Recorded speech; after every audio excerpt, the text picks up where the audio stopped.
वाणी श्री गुरु अर्जुन देव जी महाराज, राग सोरठ, महला पांचवा, घर दूसरा, अष्टपदियां।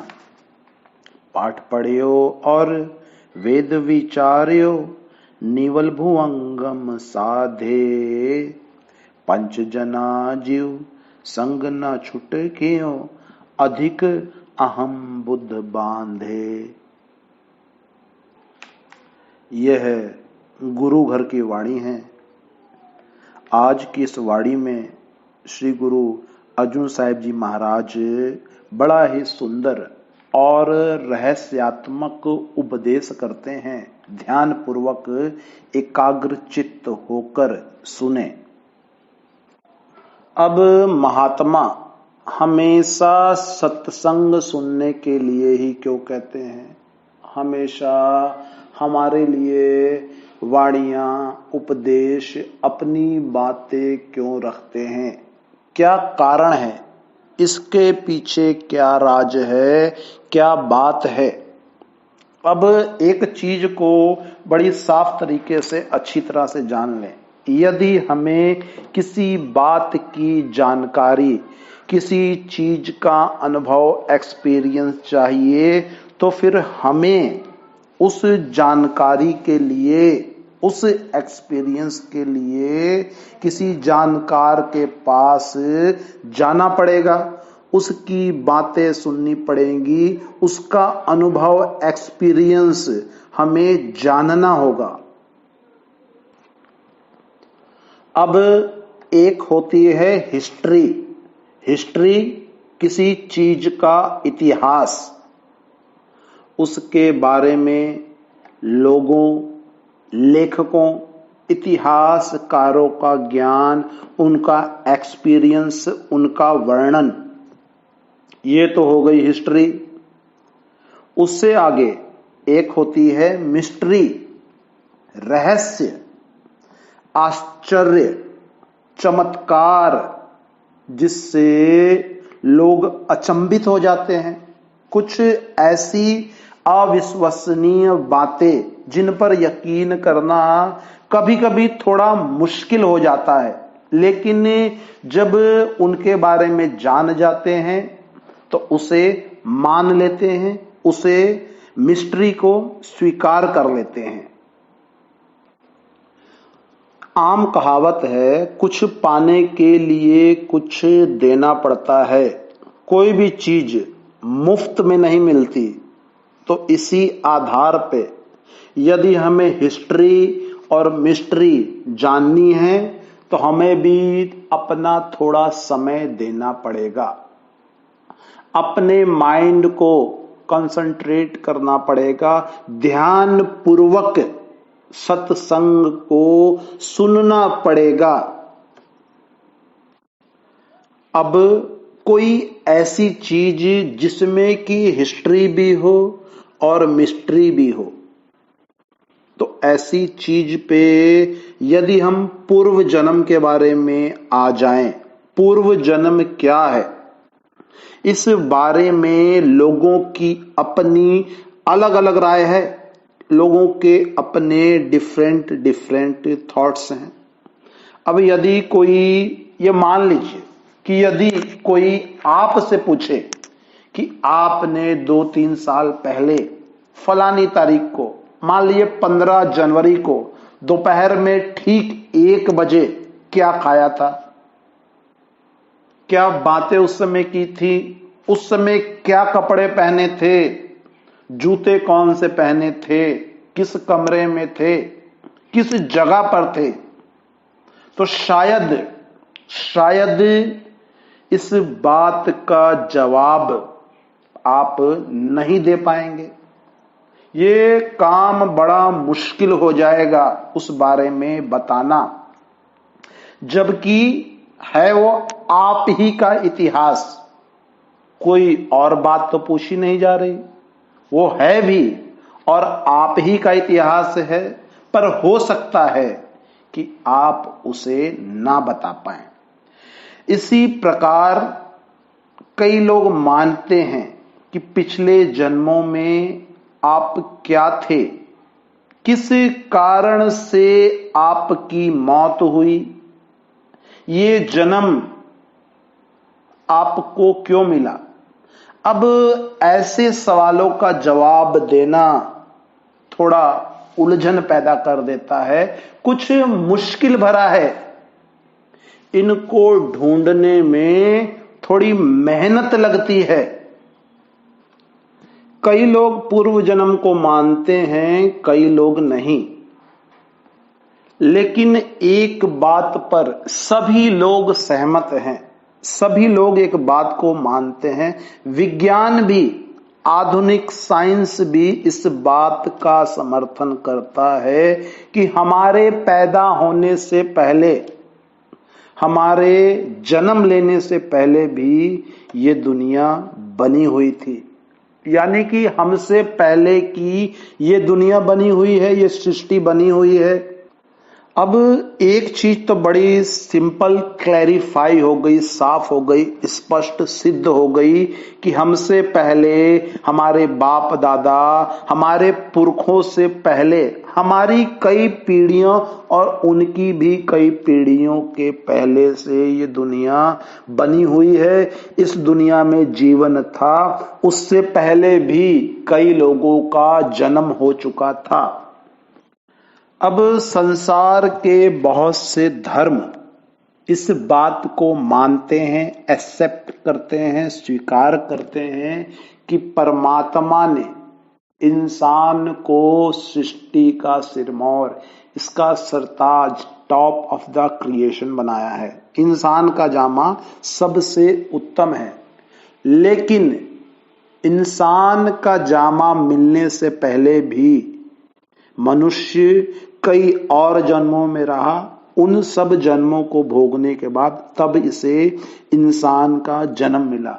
इस बारे में सहजोबाई जी कहती हैं, कई जन्म भय कीट पतंगा, कई जन्म गजमीन कुरंगा, कई जन्म पंखी सरप होयो, कई जन्म हैवर वृक्ष जोयो, मिल जगदीश मिलन की बरिया, चिरंकाल इह देह संजरिया। सहजोबाई ने साफ साफ स्पष्ट कह दिया कि इंसान का, ये मनुष्य का जन्म लेने से पहले भी आपके पहले कई जन्म थे। पूर्व जन्म के मत से सहजोबाई जी सहमत हैं और भी कई विद्वानों ने इस बारे में कहा है। गुरु अर्जुन देव जी महाराज ने कहा है, कई बार पसारियो पासार। सृष्टि अनेक बार बनी, इसमें अनेक बार जीव पैदा हुए और ये सृष्टि अनेक बार नष्ट हुई, वो जीव भी अनेक बार नष्ट हो गए। जब परमात्मा इसे खत्म करना चाहता है तो सृष्टि प्रभु में मिल जाती है, इसमें जाकर समाप्त हो जाती है। उत्पत्त परलौ शब्दे होवे, शब्दे ही फिर ओपत होवे। महात्माओं की वाणी से इस बात को बल मिलता है, ये बात पता चलती है, ये बात सिद्ध हो जाती है कि पूर्व जन्म का भी कुछ महत्व है। इस जन्म से पहले भी हमारा पूर्व जन्म था, यह बात सिद्ध हो जाती है। संत महात्मा समझाते हैं कि इस दुनिया के अलावा और भी बहुत सारी बातें हैं जो इंसान की बुद्धि से, इसकी समझ से परे है। इस दुनिया के अलावा अनंत सूक्ष्म जगत भी हैं जो कि हमारी कल्पनाओं से भी परे हैं। गुरु ग्रंथ साहब जी में साफ साफ स्पष्ट कहा गया है, तिथे खंड मंडल वर भंड, जेको कथे त अंत न अंत। अनंत ऐसे सूक्ष्म खंड ब्रह्मांड हैं जो वर्णन से भी परे हैं, जिनका कि वर्णन भी नहीं किया जा सकता। अगर उनके बारे में बताने बैठ जाएं तो समय बड़ा कम पड़ जाएगा। कई युग, कई जन्म, कई साल लग जाएंगे, लेकिन बात पूरी नहीं हो पाएगी। गुरु नानक देव जी महाराज ने स्पष्ट शब्दों में कह दिया है, वेल न पाइए पंडित जी होवे लेख पुराण, वक्त न पाइए कदियां जी लिखन लेख कुरान, थिति वार न जोगी जाने रुत माह न कोई, जा करता सृष्टि को साजे आपे जाने सोई। तो अब इससे ये बात तो सिद्ध हो गई कि बहुत सारी ऐसी चीजें भी हैं जो हमारी समझ से परे हैं, बाहर हैं, लेकिन वो हैं, वो सत्य है, वो असलियत है। खैर, अब कई लोग कहते हैं कि जी स्वर्ग नरक भी नहीं होते, स्वर्ग नरक को कल्पना समझते हैं। कई लोग कहते हैं, क्या कहते हैं कि स्वर्ग नरक, धर्मराज, यमदूत, ये सब कर्म और फल के नियम का ही अंग है, नियम के अनुसार है। कई लोग का ये भी मानना है, कहते हैं कि धर्म राय कानून को, कर्म फल को लागू करने वाली पावर है, शक्ति है। और मृत्यु क्या है? कहते हैं जी मृत्यु वो है कि मरने के बाद जीव को कर्मों का हिसाब देना होता है, धर्मराय के दरबार में जाना होता है, उसकी कचहरी में जीव को उसके द्वारा किए गए कर्मों के अनुसार स्वर्ग नरक या मृत्यु लोक में भेजा जाता है। यदि उसके बहुत अच्छे कर्म हैं तो उन्हें भोगने के लिए स्वर्गों में भेज दिया जाता है, यदि उसके बुरे कर्म हैं तो उनको भोगने के लिए नरकों में भेज दिया जाता है।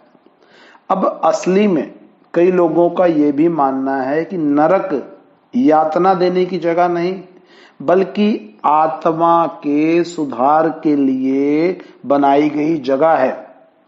जब बुरे कामों के द्वारा, बुरे कर्मों के कारण आत्मा का प्रकाश बहुत कम हो जाता है, आत्मा मैली हो जाती है, तो उसे साफ करने के लिए, उसके प्रकाश को बढ़ाने के लिए उस परमात्मा ने एक सिस्टम, एक तरीका, एक विधान बना दिया है कि आत्मा के बुरे कर्मों का नाश होता रहे। वो नरक में जाकर आत्मा के बुरे कर्मों का नाश होता है, और जब उसके बुरे कर्मों का नाश हो जाता है तो अच्छे कर्म करती है। तो नरक इसीलिए बने कि आत्मा के बुरे कर्मों का नाश हो और वह निर्मल कर्म कर सके, अच्छे काम कर सके। अब बुखार के रोगी के लिए देखिए अलग से अस्पताल बनाए जाते हैं, कैंसर के रोगी के लिए अलग से। यदि किसी को कैंसर हो तो उसे अलग उपचार दिया जाता है, किसी को बुखार है तो उसे अलग उपचार दिया जाता है। कैंसर के मरीज को, कैंसर के पीड़ित रोगी को जिस भाग में कैंसर होता है वहां से एटमी किरणें गुजारी जाती हैं। अब इस प्रक्रिया में कई बार रोगी को भयंकर पीड़ा होती है। अब कई धातु, कई मेटल ऐसे हैं जो हजारों डिग्री तापमान पर पिघलती हैं। अब उनके लिए अलग से विशेष भट्टियां बनाई जाती हैं। डॉक्टर रोगी की गली सड़ी आंतड़ियों को काट कर बाहर फेंक देते हैं। अब किसी का फोड़ा जो बड़ा पुराना हो गया, बहुत बड़ा हो गया, तो उसको चीरा लगा देते हैं। और दुर्घटना में टूटे हुए अंगों पर, यदि किसी की टांग टूटी हुई है, हाथ टूटा है, तो उस पर प्लास्टर लगा देते हैं ताकि वो सही हो जाए। अब मरीज डॉक्टर की इस की गई कार्रवाई से, उसके इस काम से दुख के कारण कई बार चीखता चिल्लाता भी है, कई बार मन ही मन डॉक्टर को कोसता भी है। लेकिन जब वो ठीक हो जाता है तो डॉक्टर के प्रति उसका स्वभाव, दृष्टिकोण पहले जैसा नहीं रहता, वो बदल जाता है। इसी तरह नरक आत्मा पर से बुरे कर्मों की मैल हटाकर उसे दोबारा निर्मल करने के लिए बने हैं। इसकी असलियत को, इसकी वास्तविकता को ज्ञान की दृष्टि से समझने का प्रयास करना चाहिए। महात्मा बार बार इंसान को समझाते हैं कि धर्मराज हर समय तेरे कर्मों को देख रहा है, यमराज खड़ा है और कर्मों का हिसाब लिख रहा है, वो कहीं दूर नहीं, तेरे पास ही है। इसलिए कोई गलत काम ना कर, अच्छे कर्म कर, बढ़िया काम कर। महात्मा अपनी वाणी में अनेक प्रकार से नरकों और उनमें दी जाने वाली यातनाओं के बारे में बताते हैं, ताकि इंसान के अंदर अच्छे काम को करने का डर बना रहे। डर कभी कभी इंसान के लिए फायदे का काम भी करता है। डर करनी डर परम गुरु, डर पारस डर सार, डरत रहे सो उबरे, गाफिल खाई मार। महात्मा कहते हैं कि जिस जीव को संत सतगुरु नाम का भेद दे देते हैं, वैसे जीव को कर्मों के भुगतान से छुड़ाने के लिए जिम्मेवार बन जाते हैं, उसको सही राह पे लगाते हैं। जब वो संतों के द्वारा बताए गए राह पर चलता है, उनके मेथड तरीके साधन को अपनाता है, तो फिर वो कर्मों के जाल से हमेशा के लिए निकल जाता है, मुक्त हो जाता है। महात्मा समझाते हैं कि जो गुरु के जरिए परमात्मा से मिल चुका होता है, उसके लिए दुनिया, इसके रहस्य, इसके राज, इसकी मिस्ट्री, हिस्ट्री, ये सब कुछ एक खुली किताब की तरह होते हैं। वो तो परमात्मा की दया से सब कुछ जान जाते हैं जो गुरुमुख हो जाते हैं। जो दुनिया को बनाने वाले से जुड़ गया, उसको जान गया, उससे मिल गया, तो दुनिया के बारे में, उसके राज के बारे में अपने आप ही जान गया, उसका वाकिफकार हो गया। वो है वाकिफकार, शब्द का भेद बतावें। अब आज का ये जो शब्द जो हम सुन रहे हैं, ये अपने आप में बड़ा ही अद्भुत रहस्यमय है। इस शब्द में गुरु साहिब समझाने के लिए, ये शब्द गुरु साहिब पूरी दुनिया को समझाने के लिए इस शब्द में उपदेश करते हैं। कहते हैं कि इस जन्म से पहले भी जीव ने दुनिया में कई बार जन्म लिया है। इंसान को समझाने के लिए, उसके फायदे के लिए गुरु साहिब कहते हैं, इस भेद को बताते हैं। कहते हैं कि हमने भी पिछले जन्मों में कई बार परमात्मा से मिलने के लिए अनेक कर्म किए, अनेक उपाय किए, और उनका नतीजा क्या हुआ? अगर गुरु नाम और शब्द ये नहीं मिला, तो फिर इसी दुनिया में बार बार जन्म लेते रहेंगे और मरते रहेंगे। अब इस बात को गुरु साहिब ने बड़े ही स्पष्ट साफ रूप से कह दिया। कहते हैं कि इस कलयुग में इंसान की जिंदगी देखिए बड़ी छोटी है। थोड़े समय के लिए इंसान का जामा मिला है, कोई 40-50 साल, कोई 60-70 साल। अब बड़े ही भाग्य वाला हुआ तो इससे आगे भी जीवित रहता है। तो जब यह इंसान मृत्यु के पावदान पर पहुंचता है, मृत्यु का जब इसे सामना करना पड़ता है, और जब ये मर जाता है तो फिर से 84 का हिस्सा बन जाता है। इसलिए आप जोर देकर समझा के बार बार कह रहे हैं कि भाई, मैंने खुद हर साधन, हर तरीके को अपना कर देख लिया है, करके देख लिया है। कहते हैं हमने बेशुमार किताबें पढ़ी, वेदों शास्त्रों पर विचार किया, न्योली कर्म किए, आते धोई योग अभ्यास किया, लेकिन काम नहीं घटा, क्रोध कम नहीं हुआ, मोह और अहंकार और बढ़ गया। मैं आलिम, मैं फाजिल, मैं ज्ञानी, मैं गुणी, बीमारी घटने के बजाय और ज्यादा बढ़ गई। कहते हैं कोई भी सिवाय सिवाय नाम के कोई भी काम, सिवा नाम के जो भी बाहरमुखी दुनियावी काम है, उनमें फंस के इंसान अपना कीमती समय, अपना अनमोल टाइम नष्ट कर रहा है। कृपया करके, मेहरबानी करके रिक्वेस्ट करते हैं, विनती करते हैं, कहते हैं किसी गुरु की शरण में जाओ। गुरु की शरण में जाके, उनके सत्संग में जाकर नाम का भेद लेकर अपनी ये जिंदगी सफल कर लो। इस बार परमात्मा से मिलाप कर लो। ये जो इंसान का जामा मिला है ना, ये सीढ़ी का आखिरी डंडा है। यदि इससे फिसले तो फिर कुछ नहीं बनना। क्या पता अगला जन्म इंसान का मिले या ना मिले।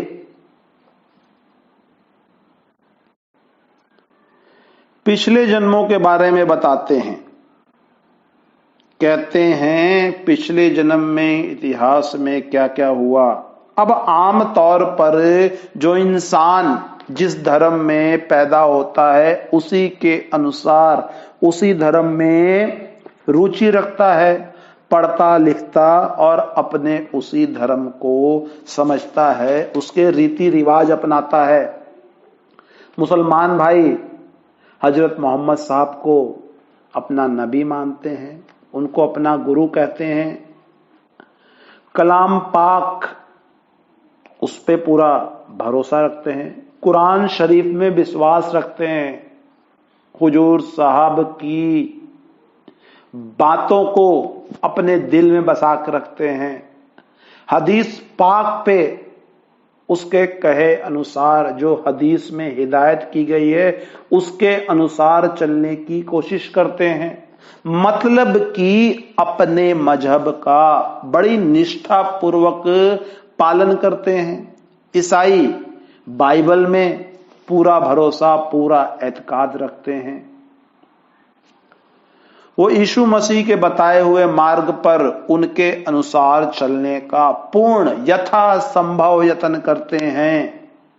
हिंदू धर्म में वेद शास्त्र ग्रंथ पोथियां उपनिषद ऋषि मुनियों के बताए गए मार्ग पर पूर्ण भरोसा रखते हैं। अपने जीवन को उनके अनुसार बताए गए मार्ग पर ढालने की कोशिश करते हैं। तो यहां गुरु साहिब कहते हैं कि हमने भी ये सब करके देख लिया। ये सब साधन, मेथड, विधि, तरीके हमने भी पिछले कई जन्मों में अपना कर करके देख लिया। ये हमारा पर्सनल एक्सपीरियंस, व्यक्तिगत अनुभव है। मगर इन सब को करने के बावजूद भी हमारा बना कुछ भी नहीं। 84 के चक्कर में फिर फंसे रहे। अब यहां गुरु साहिब किसी धर्म की बुराई नहीं कर रहे हैं। यहां पर तो केवल अपनी बात रख रहे हैं, अपनी बात, अपना तजुर्बा बता रहे हैं। महात्मा कभी भी हमेशा ये बात अच्छी तरीके से याद कर लें, अपने दिमाग में, दिल में बैठा लें कि महात्मा कभी भी कोई धर्म तोड़ने नहीं आते, कोई नया धर्म, नए रीति रिवाज बनाने के लिए नहीं आते। वे तो हमेशा उस एक सत्य का, उस एक परमात्मा का, मालिक का, वाहे गुरु का उपदेश देते हैं। जिसे अच्छा लगे, जिसकी समझ में आया, उस पर अमल कर ले, नहीं तो आपकी मर्जी। खैर, वाणी वाणी है, लिहाज नहीं करती है। नानक कागद लखमना, पढ़ पढ़ कीचे भाव। मसु तोट ना आवई, लेखन पौण चलाओ। चाहे कितना भी पढ़ लो, लिख लो, इसका कोई लाभ, कोई मूल्य नहीं, यदि परमात्मा के नाम को नहीं पढ़ा। इस बारे में तुलसीदास जी महाराज ने भी स्पष्ट साफ शब्दों में कह दिया। 4 18 9 पढ़े, 6 पढ़ खोया मूल, सुरत शब्द चीन्हे बिना जो पंछी चंडूल। अगर 4 वेद भी पढ़ लिए, 18 पुराण भी पढ़ लिए, 9 व्याकरण भी पढ़ लिए, 6 शास्त्र भी पढ़ लिए, कितना बड़ा ही ज्ञाता क्यों ना हो गया, लेकिन अगर रूह नाम के साथ, परमात्मा के साथ न जुड़ी तो काम नहीं बना, खाली आया और खाली ही चला गया। खाली मिठा मिठा कहन दे नाल मुंह मिठा नहीं हो जाता। जद तिकर असी आपे अपने हत्थां नाल चक के मिठा अपने मुंह च नहीं पावांगे, तद तिकर साडा मुंह मिठा नहीं होएगा। खाली मीठा मीठा कहने से हमारा मुंह मीठा नहीं होता। जब तक हम खुद अपने हाथों से उठाकर मिठाई अपने मुंह में नहीं डालेंगे, नहीं खाएंगे, मेहनत नहीं करेंगे, तब तक हमारा मुंह मीठा नहीं होगा, हमें उसके स्वाद के बारे में नहीं पता चलेगा।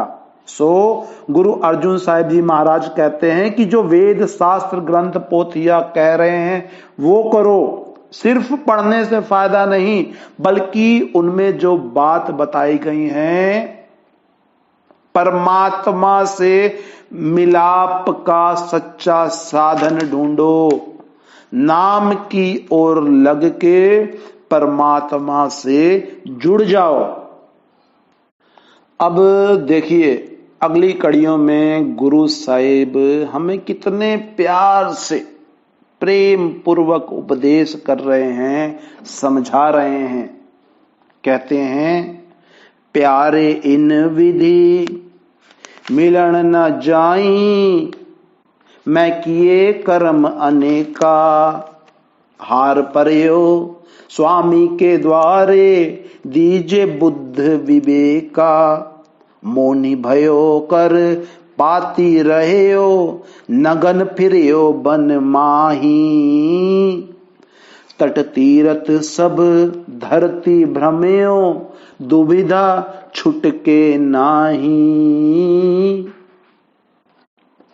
अब गुरु साहिब कहते हैं कि हम तजुर्बा करके देख चुके हैं कि ये कायदे, ये साधन परमात्मा से मिलने के नहीं हैं। अब आम दुनिया तो पढ़ने को मुक्ति समझती है, लेकिन नहीं।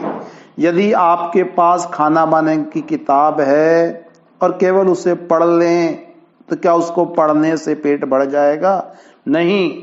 जब उसमें बताई गई विधि के अनुसार खाना बना लेंगे, उसे खा लेंगे, तब पेट भर जाएगा और स्वाद भी आ जाएगा। अब लोग केवल पढ़ने पढ़ाने को मुक्ति समझते हैं, मगर नहीं, केवल पढ़ने पढ़ाने से मुक्ति नहीं है। जब किताबें पढ़ने और दूसरे कर्म करने से कुछ नहीं बना तो हार कर परमेश्वर से विनती करते हैं, हार पर्यो स्वामी के द्वारे, हे परमात्मा हमें वो बुद्धि दो जिसके द्वारा आप मिलते हैं, दीजिए बुद्धि विवेका। अब कितनी ऊंची सुच्ची बात बता रहे हैं गुरु साहिब। फिर कहते हैं मौनी भयो कर पाती रहे हो। कहते हैं फिर ख्याल आया कि जो आदमी बोलते नहीं, चुप या मौन रहते हैं, हो सकता है मालिक उन्हें मिलता होगा, इसलिए हमने मौन धारण कर लिया। जंगलों बियाबानों में गए, कपड़े और बर्तन तक भी ना रखे, नगन फिरियो बन माही, पेड़ों की पत्तियों को बर्तन बनाया, पत्तियों को खाया, पत्तियों का लिबास पहना, लेकिन बना फिर भी कुछ नहीं। अब मौन रहने का मकसद था वो समझा नहीं। कागज पेंसिल हाथ में रख ली, जबान से ना बोले लेकिन लिख कर मांग लिया। रोटी तो फिर भी चाहिए, भूख तो तब भी लगी है, बात तो वही की वही रह गई। खैर फिर कहते हैं तट तीर्थ सब धरती भ्रमया, गंगा यमुना गोदावरी कई तीर्थों पर नहाता फिरा। कई तीर्थ स्थानों पर गए, लेकिन दुविधा उसी तरह बनी रही। मन मैला का मैला रहा, पापों की मैल नहीं उतरी, क्योंकि दुनिया का कोई पानी पापों की मैल उतार ही नहीं सकता। अगर पानी से ही केवल पाप धोए जा सकते थे तो सभी लोग, सभी धर्मात्मा पुरुष नाम का परमात्मा की भक्ति का अभ्यास क्यों करते। अब असली तीर्थ भजन करने से अंदर जाकर मिलेगा, जिसे कबीर साहिब ने मानसरोवर, गुरु साहिब ने अमृतसर और ऋषियों मुनियों ने प्रयाग कहा है। गंगा भी अंदर है, यमुना भी अंदर है, सरस्वती भी अंदर है, लेकिन यह मिलती कब है? जब यह गुरु की युक्ति अनुसार अंदर जाए और उसमें स्नान कर ले। दुनिया के सभी तीर्थ की यात्रा कर ली, बाहर मुखी सभी तीर्थ पर घूम लिया और समझ लिया कि दुनिया की परिक्रमा कर ली, लेकिन बाहर खाली का खाली ही रहा, कोरे का कोरा, पर्दा नहीं खुला, बल्कि अहंकार और बढ़ गया। फिर कहते हैं कि ख्याल आया कि हो सकता है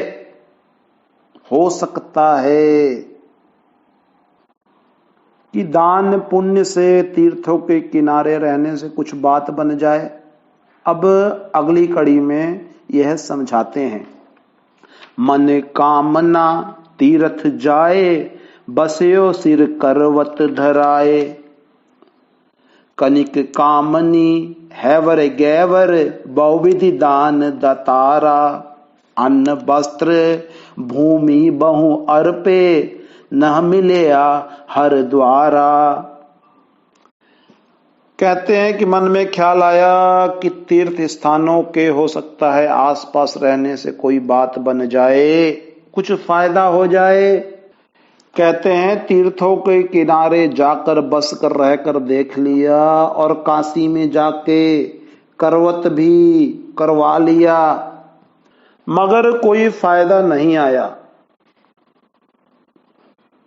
कहते हैं बहुत समय पहले की बात है, काशी में एक आरा होता था।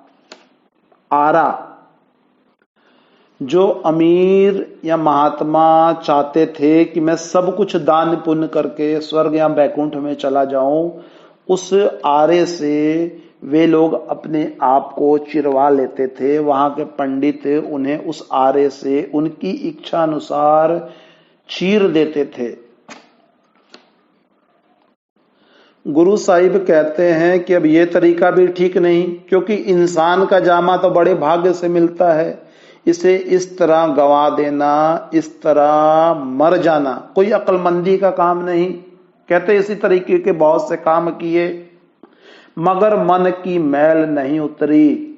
मन की मैल ना उतरे ए विधि, जे लख जतन कराए। अंदर पर्दा नहीं खुला, कितने उपाय कितने यत्न कर लिए। फिर दिल में ख्याल आया कि हो सकता है यज्ञ तप दान पुण्य करने वालों को मुक्ति मिलती होगी, उनका छुटकारा होता होगा। नहीं, अब फल जरूर मिलता है, हर कर्म का फल जरूर मिलता है, मगर मुक्ति नहीं। कनक कहते हैं सोने को, सो कहते हैं हमने सोना भी दान किया, हाथी और घोड़े दान किए, जमीन दान की, औरतें तक दान में दे दी, लेकिन परमेश्वर का ठिकाना न मिलना था और न मिला। अगर दौलत से परमात्मा मिल जाता, फिर बड़े बड़े धनवान दौलत लिए खड़े तैयार हैं, लेकिन परमात्मा इस तरह से नहीं मिलता। अब कई लोगों को हो सकता है यह भ्रम हो जाए, कई लोगों को यह लग सकता है कि भाई ये तो दान पुण्य की निंदा है, लेकिन यह निंदा नहीं है।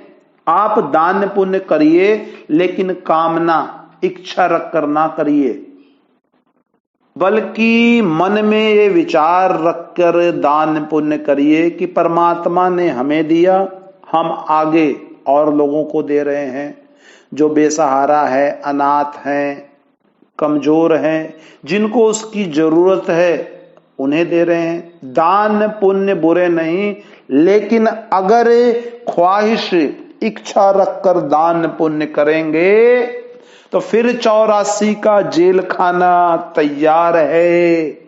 फिर इस चक्र में, इस संसार में फंसना पड़ेगा, आना पड़ेगा। सो दान पुण्य बिना इच्छा किए निष्काम भावना से करें। अगर बगैर आशा के दान पुण्य करेंगे तो उसका फायदा, प्रॉफिट क्या होगा कि आपका दिल नरम हो जाएगा। अब जो मन में कामनाएं रखकर दान पुण्य करते हैं उनके बारे में गुरु अमरदास जी महाराज ने साफ साफ कह दिया है, पुण्य दान जो बीज दे सब धर्म राय के जाए। लेकिन हम फिर भी नहीं मानते। सो मान लो, मान लो, मान जाओ, दान पुण्य करो, मगर निष्काम कामना रखकर न करें। आगे कहते हैं, पूजा अर्चा बंदन दंडवत खट कर्मारत रहता, हाउ हाउ करत बंधन मह परया, नहीं मिलिए एह जुगता। जोग सिद्ध आषाढ़ 84 ए भी कर कर रहया, वडी आरजा फिर जन्मे हर्ष्यों संग न गहिया। अब गुरु साहिब कहते हैं कि वेद शास्त्र भी पढ़ लिए, षट कर्म भी कर लिए, लेकिन प्रभु नहीं मिला। अब षट कर्म क्या है? दान देना और लेना, यज्ञ करना और करवाना, विद्या पढ़ना और पढ़ाना। इन सभी कर्मों का फल वापस दुनिया में फंसा देता है, दुनिया में आकर भोगना पड़ता है। और फिर इन सब को कर कर अहंकार हो जाता है कि मैं आलिम, मैं गुणी ज्ञानी, बीमारी और बढ़ जाती है। गुरु नानक साहिब ने स्पष्ट कह दिया, पढ़या मूर्ख आखिए जिस लब लोभ अहंकार, कि ये तरीका मालिक को प्राप्त करने का नहीं। कहते हैं कि हमें तो ऐसा तरीका चाहिए कि इस दुनिया से पार हो जाएं, इस दुनिया से मुक्त हो जाएं। अब देखिए, बेशुमार दुनिया पूजा करती है, जिसकी पूजा करते हैं मरकर वही जाएंगे। संत महात्मा कहते हैं, किताबें कह रही हैं कि ये युक्ति, ये तरीका उस सच्चे परमात्मा से मिलने का, सदा का सुख हासिल करने का ये तरीका नहीं है। कहते हैं अब इसके बाद फिर दिल में ख्याल आता है कि जो प्राणायाम करते हैं, योगाभ्यास करते हैं, हो सकता है उन्हें परमात्मा मिलता होगा। अब प्राणायाम क्या है? सांसों को रोकना और छोड़ना। हम रोज डेली औसतन लगभग एक अंदाजा है कि 22,000 सांसें लेते हैं। अगर हम थोड़े से सांस लें तो कई लोग मानते हैं कि उम्र बढ़ सकती है, मगर जितने सांस लेकर आए हैं उतने तो भोगेंगे ही, वे बढ़ या घट नहीं सकते। अब कई लोगों के अनुसार योगी जन अपनी उम्र बढ़ाकर चले गए, लेकिन मुक्ति उनकी भी नहीं हुई। मुक्ति नाम में है और नाम इसके अंदर, और अंदर ये जाता नहीं, बाहर ही बाहर अभी तक भटक रहा है। कहते हैं योग भी सीखा, प्राणायाम भी किया, उम्र भी बढ़ा ली, उम्र बढ़ा ली, मगर मन वश में नहीं आया, रूह अंदर नहीं गई, मुक्ति नहीं मिली। जब योग करने से परमात्मा नहीं मिला, दान पुण्य करने से, षटकर्म करने से, यज्ञ तप करने से, किताबें पढ़ने से नहीं मिला, तो फिर अब क्या करना चाहिए? अब अगली कड़ी में कहते हैं, राजलीला राजन की रचना, करया हुक्म अफारा, सेज सोहनी चंदन चोआ, नरक घोर का द्वारा। कहते हैं फिर ख्याल आया कि हो सकता है राजा महाराजाओं को परमात्मा मिलता होगा। हमने राजपाट हासिल किया, राजा महाराजा बन गए और हुकूमत की, राज किया। जब राज मिला तो अच्छे अच्छे नाच रंग तमाशे देखे। अब फिर लौटकर इन्हीं रंग तमाशों में फंसकर, ऐशो इशरत के जाल में पड़कर वापस फिर यहीं आने का, इस दुनिया में आने का सामान इकट्ठा कर लिया। जब विषय विकार भोगे तो नरकों में गए। अब ये कौन सा उसूल है, कौन सा तरीका है, साधन मेथड क्या है जिससे जन्म मरण खत्म हो जाए, शांति मिल जाए, इस दुनिया से सदा के लिए छुटकारा मिल जाए, जीते जी ये तसल्ली हो जाए कि सही राह तरीका मिल गया है। अब इस बारे में गुरु साहिब अगली कड़ियों में देखें, अगली तुक में क्या समझा रहे हैं। हर कीरत साध संगत है, सिर कर मन के कर्मा,